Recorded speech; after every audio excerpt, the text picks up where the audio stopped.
तो इस कॉपी में बच्चे को मिले हैं 98 मार्क्स। अब कैसे 98 मार्क्स मिले हैं मैंने ऑलरेडी चेक कर रखा है। तो आइए हम एक एक करके क्वेश्चंस और एक एक करके पेज को दिखाते हैं ताकि आप भी समझ पाएं कि भाई कैसे मिलते हैं हिंदी में 95 प्लस और कैसे लिखी जाती है कॉपी। अगर आपकी भी राइटिंग है नॉर्मल तो डरने की कोई बात नहीं है। एवरेज राइटिंग वाले बहुत सारे बच्चे होते हैं, प्रो राइटिंग वाले बस 2-4% बच्चे ही होते हैं। तो आपको डरने की बिल्कुल भी जरूरत नहीं है। ये कॉपी ऐसी आपको मिलेगी, आप फिल कर लेना जो भी फिल करना है। तो अब यहां से शुरू करते हैं।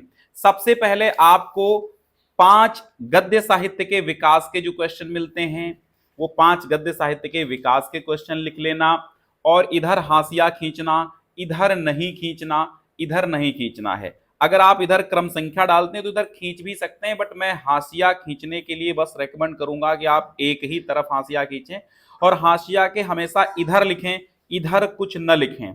बताइए ये क्यों लिया जाता है? भाई हाशिया देने का मतलब ये है कि इधर जो है आपके मार्क्स, आपकी टिप्पणियां लिखी जा सकें अध्यापक के द्वारा, इसलिए ये वाला हाशिया खींच के कॉलम ये सब छोड़े जाते हैं। ठीक है, कि इधर कोई भी एग्जामिनर हो तो वो अपना आराम से उसको जो मार्क्स देने हैं वो आपको दे देगा, और या फिर कोई टीका टिप्पणी लिखनी है आपके टीचर के द्वारा तो यहां लिखी जा सकती है। इसलिए ये हाशिया के इधर वाला जो स्थान होता है वो सादा छोड़ा जाता है। इधर आप लिखिए, कोई दिक्कत नहीं, इधर हाशिया मत खींचिए क्योंकि राइट साइड में नहीं लेफ्ट साइड में ही हाशिया खींचा जाता है। तो इस तरह आप 5 गद्य साहित्य के विकास के प्रश्नों के सही सही बहुविकल्पीय प्रश्नों के उत्तर आप दे देंगे तो पूरे के पूरे 5 अंक इस तरह आप यहां पर पा जाएंगे। लिखने का तरीका यही रहेगा, कोई दिक्कत नहीं है। देखो बस ये है थोड़ा सा राइटिंग आपको ध्यान देनी है। अब यहां राइटिंग नहीं बनी है तो फिलहाल इसकी राइटिंग इतनी भी खराब नहीं है, लेकिन एवरेज राइटिंग है जैसी होती है बच्चों की। राइटिंग ऐसी होनी चाहिए कि बस पढ़ने में आ जाए। इसके बाद भैया दूसरा जो आता है वो पद्य साहित्य के विकास के 5 ऑब्जेक्टिव आते हैं, उसके उत्तर भी आप ऐसे दे देना। बस ये जो हमने बताया है कि ये थोड़ा सा कायदे से लिखिए, फर्स्ट सेकंड थर्ड जैसे लिखा हो वहां पे, और ये ऊपर लिखना चाहिए ना, इसके सामने ही लिखिए तो ज्यादा अच्छा रहता है, इसके सामने ही। ये नीचे हो गया, जैसे ये यहाँ ऊपर लिखा फिर ये नीचे लिखा फिर ये ऊपर लिखा, तो इसी के सीधे अगर आप लिखते तो और मजा आ जाता। तो यहां पर भी 5 अंक मिल गए। इसके बाद आता है गद्य साहित्य का गद्य साहित्य में गद्यांशों पर आधारित जो प्रश्नोत्तर हैं वो 5 प्रश्न आएंगे। तो आपको गद्यांश में ये आद्यंत कहलाता है। ये आद्यंत लिखना आपको इसलिए जरूरी है ताकि एग्जामिनर को बार बार पेपर ना पढ़ना पड़े, वो समझ जाएगा कि आपने कौन से गद्यांश के नीचे प्रश्नों के उत्तर दिए हैं। फिर यहां पर जो एरो वगैरह बनाए हैं ये थोड़ा सा सुटेबल नहीं लगता है, क्योंकि ऐसा बनाइए जिसमें व्याकरणिक त्रुटियां ना महसूस हों। अब ये एरो हिंदी में प्रयोग होता ही नहीं है, ठीक है, तो ये एरो हिंदी में प्रयोग नहीं होता है तो इस एरो को यहां पर बनाने से कोई मतलब नहीं है। फर्स्ट सेकेंड थर्ड आप लिख दीजिए बस। अब यहां सबसे पहले संदर्भ लिखना है, 2-2 अंकों के 5 प्रश्न आएंगे। रेखांकित अंश की व्याख्या करनी आप इधर लिखें तो ज्यादा अच्छा है, ये वाला इधर उठा के बीचों बीच में ना करें। ठीक है, इस तरह तो रेखांकित अंश की व्याख्या आप कर देंगे, और इसके बाद तीसरा प्रश्न और चौथा प्रश्न और 5वां प्रश्न इसी तरह आप लिखते चले जाएंगे, अपने उत्तर दे देंगे। तो इस तरह गद्यांश आधारित प्रश्नोत्तर जो होंगे उसमें भी आपको 10 में से 10 अंक प्राप्त हो जाएंगे। इसके बाद प्रश्नोत्तर नंबर 4 आता है। प्रश्नोत्तर संख्या भी यहां पर डाल सकते हैं, ज्यादा अच्छा रहेगा, नंबर इंग्लिश हो जाता है और प्रश्नोत्तर संख्या हिंदी हो जाता है, तो हिंदी में हिंदी करें। और यहां पर मैंने एक टिप्पणी लिखी है कि इसको नए पेज से प्रारंभ करें, ज्यादा बेहतर रहेगा। नया प्रश्न नए पेज से प्रारंभ करें। प्रश्नों के खंड आप ना नए पेज से प्रारंभ करें, लेकिन जो नया प्रश्न आता है, बड़ा प्रश्न होता है जिसके कई भाग होते हैं, वो नए पेज से ही प्रारंभ करें। ठीक है, कुछ बच्चे कहते हैं पीटीओ सर लिखें, पीटीओ लिख सकते हैं। यहां पे पीटीओ का मतलब होता है प्लीज टर्न ओवर, प्लीज कृपया पृष्ठ पलटिए, यानी ऐसा महसूस हो रहा है कि पृष्ठ नहीं पलटेंगे एग्जामिनर, तो ऐसे लिख दिया जाता है यहां पर। ठीक है, ना लिखो कोई दिक्कत नहीं। और रोल नंबर आपको जैसा वहां इंस्ट्रक्शंस दिए जाएंगे आपके एग्जाम सेंटर पर, तो रोल नंबर हर पेज पे लिखने का ऑप्शन होगा, तो जरूर लिख दीजिएगा। अब यहां पर आया है पद्यांश आधारित 5 प्रश्न। पद्यांश आधारित 5 प्रश्न करने के लिए आपको प्रश्नोत्तर संख्या डालने के बाद, अब यहां देखो अथवा के बाद वाला बच्चे ने किया है, अब ये अथवा लिखने की भी जरूरत नहीं है अगर आपने आद्यंत लिखा है, इसीलिए कहते हैं आद्यंत लिखिए। आद्यंत लिखने से मतलब शुरुआत का थोड़ा और अंत का थोड़ा लिखना आद्यंत कहलाता है। तो इसको लिखने के बाद जरूरत ही नहीं रहती है अथवा लिखने की, फिलहाल कोई दिक्कत नहीं है। और इस तरह आपको जब भी संदर्भ आप लिखिए, देखिए ये तरीका बहुत बेहतर है संदर्भ लिखने का। भाई देखिए लेखक का नाम और कविता का नाम ये सब बढ़िया हाईलाइट कर दिया है, हाईलाइट मतलब बोल्ड कर दिया है और अंडरलाइन कर दिया है, तो ज्यादा सुंदर लग रहा है एक संदर्भ। ठीक है, इसके बाद पन्ना पलटते हैं और इसी तरह पांचों प्रश्नों के उत्तर पद्यांश आधारित भी दे दिए गए हैं, और ये एरो वगैरह सुटेबल नहीं लग रहे हैं तो इन्हें आप मत लगाइएगा। इसके बाद नंबर आता है काहे का नंबर आता है भैया, इसके बाद नंबर आता है साहित्यिक परिचय, जो बड़ा सिरदर्द बना हुआ है बच्चों के लिए। कोई दिक्कत नहीं है, जैसा यहाँ पर लिखा आप लिख दीजिए। संक्षिप्त परिचय इन्होंने लिखा, बहुत अच्छा है, प्रोफेसर जी सुंदर रेड्डी का। इसके बाद जो है इन्होंने दूसरी कॉपी इस्तेमाल में ली है, 2 कॉपियां भरी हैं इन्होंने। ठीक है, अब यहां पर देखिए बहुत ज्यादा अंडरलाइन कर दिया है साहित्यिक परिचय में। अंडरलाइन करने की जरूरत साहित्यिक परिचय के अंदर नहीं होती है, यहां पर केवल ब्लैक पेन से आप मोटी मोटी बातें ब्लैक पेन से बोल्ड कर सकते हैं, बाकी अंडरलाइन बार बार नहीं लगाने की जरूरत होती है गद्यांशों के अंदर। ठीक है, तो इस तरह इन्होंने लिखा सही है, तो अब जब सही लिखा है तो 5 अंक मिलेंगे। अब थोड़ा सा आप देखिए इन्होंने लिखते लिखते क्या कहा, यहां से स्टार्ट किया और ऐसे ऐसे टेढ़ा करते करते देखो यहां टेढ़ा कर दिया। अब यहां की गैपिंग आप देखिए कितनी है और यहां की गैपिंग कितनी है। हमेशा ध्यान रखिए ये इफेक्ट डालता है, राइटिंग आपकी अभी बिल्कुल बराबर लिखा होता तो इसका इफेक्ट अलग था। ठीक है, आप खुद ही देखिए, अब यहां पर इतनी गैपिंग हो गई है, थोड़ा सा तिरछा तिरछा ऐसे लिख के चले आ रहे हैं। कोई दिक्कत नहीं है, फिलहाल सही लिखा है तो अंक नहीं कटेंगे, बट ये छोटी छोटी मगर मोटी बातें होती हैं जो आपको परीक्षा देते समय ध्यान रखनी चाहिए, है ना। इसके बाद आता है पूरा साहित्यिक परिचय हो गया, 2 पेजेस में इन्होंने खत्म कर दिया है। बहुत लंबा खींचने की जरूरत भी नहीं है क्योंकि 3 घंटे 15 मिनट में आपको सब कुछ करना होता है। कृतियां हेडिंग डाली हैं और 2-4 रचनाएं जो आपको पता है मुख्य मुख्य और एकदम सही, वो आप लिख दीजिए। इसके बाद प्रश्नोत्तर संख्या 5 का खा आता है, और ये एक कवि का जीवन परिचय साहित्यिक परिचय लिखने को आता है, और वो लिखिए आप। ठीक है, उसी तरह आप फ्लो चार्ट बनाएंगे, संक्षिप्त परिचय लिखेंगे, और इसके बाद जीवन परिचय, देखो साहित्यिक परिचय इन्होंने लिख दिया, बहुत अच्छा है, पूरा सही है, और यहाँ रचनाएं लिख दी हैं। अब इन्होंने ये बहुत अच्छा काम किया, देखो यहाँ पेज छोड़ दिया है और आगे नए पेज से स्टार्ट किया है, और ये सही तरीका है। ठीक है, अब यहाँ नए पेज से इन्होंने क्या लिखा है, कहानी का सारांश।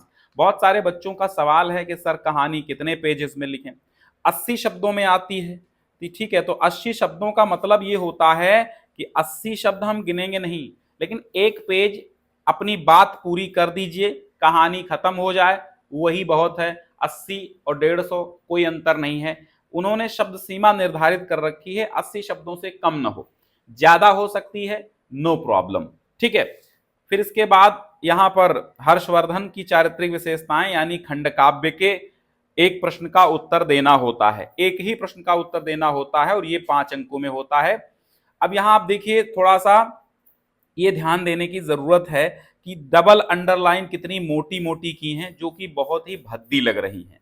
इतनी मोटी और इतनी डबल, यानी इस अक्षर के साइज से कितनी बड़ी लग रही है अंडरलाइन, इतनी नहीं करनी, एक बार अंडरलाइन कर दीजिए, वो भी ब्लैक बोल्ड पेन से ही। और मोटे मोटे पेनों से अंडरलाइन करने की जरूरत नहीं होती है क्योंकि ये भद्दा लगता है। और यहाँ पर देखो गैपिंग छूटी है, तो ये भी तरीका सही नहीं होता है, ये यहाँ से हमेशा लिखना चाहिए गद्यांशों को बना बना के, आपकी किताबों में जैसे लिखा होता ना, तो इन्होंने लिख दिया चारित्रिक विशेषताएं, और हेडिंग मेन होती हैं तो हेडिंग पर ज्यादा ध्यान दीजिए। अंक यहाँ पर भी नहीं कटेंगे क्योंकि भाई बच्चे ने गलती तो की नहीं है। अब लेख थोड़ा बहुत इधर उधर हो गया है, टिप्पणी कर सकता है एग्जामिनर, बाकी अंक नहीं काटने का कोई विधान यहाँ पर कह सकते हैं। लेकिन आप अपनी तरफ से बहुत होशियार रहिए, बहुत अच्छे तरीके से काम करिए। इसके बाद जो है आता है प्रश्नोत्तर संख्या 8। 8 में क्या है, आ जाता है संस्कृत भाग, और यहां पर एक चीज इन्होंने छोड़ दी है, यहां पर खंड खा जरूर डालना चाहिए।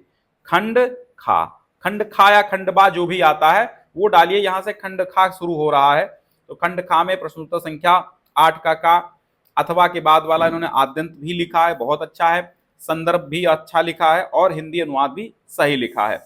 तो इनको 5 अंक इसके और 2 अंक संदर्भ के मिलके 7 अंक पूरे के पूरे संस्कृत गद्यांश के मिल गए। और एक करना होता है संस्कृत पद्यांश, यानी संस्कृत का एक श्लोक का उत्तर देना होता है। तो जयंती ते महाभागा वाला इन्होंने कर दिया है, संदर्भ भी सही है और अनुवाद भी सही है, ठीक है। लेकिन वही अंडरलाइन वाली समस्या है, थोड़ा भद्दी अंडरलाइन लग रही है, बस सिंपल सी एक बार में एक लाइन खींच दीजिए, अंडरलाइन हो जाएगा। इसके बाद प्रश्न, अब देखिए यहां पर व्याकरण शुरू हो गई है। व्याकरण ये सामान्य हिंदी की है और साहित्यिक हिंदी वाले भी तरीका देख लें, कोई दिक्कत नहीं है, सब सेम ही तरीका होता है, बस प्रश्न बदल जाते हैं, उनके उत्तर बदल जाते हैं।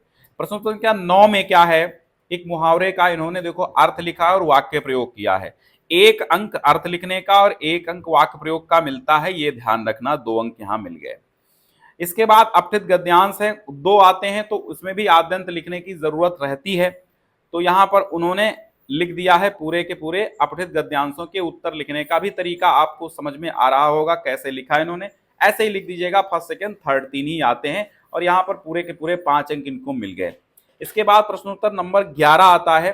11 में अनेकार्थी सॉरी ये आता है, हाँ, शब्दों में सूक्ष्म अंतर, आभूषण और मृत्यु तक और कठिनाई से मिले बिल्कुल ना मिले, तो इन्होंने लिखा सही है, बट यही फर्स्ट सेकंड ऊपर नीचे डालते तो ज्यादा बेहतर रहता और ए बी यहां पर डाल देते, ये इधर नहीं डालने की जरूरत थी, वो बहुत अच्छा तरीका है।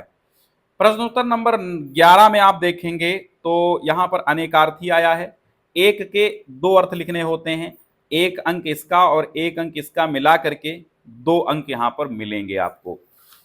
प्रश्नोत्तर नंबर 11 का गा, यानी यहां पर वाक्यांश के लिए एक शब्द और 2 ऑब्जेक्टिव क्वेश्चन आते हैं, तो 2 ऑब्जेक्टिव के उत्तर भली भांति इन्होंने दे दिए हैं और सही भी हैं, बस तरीका यहां पर लेख का थोड़ा सा हेडिंग्स डालने का और प्रश्नोत्तर संख्या डालने का थोड़ा सा सही कर लेना, जैसा मैंने रेड पेन से बताया हुआ है।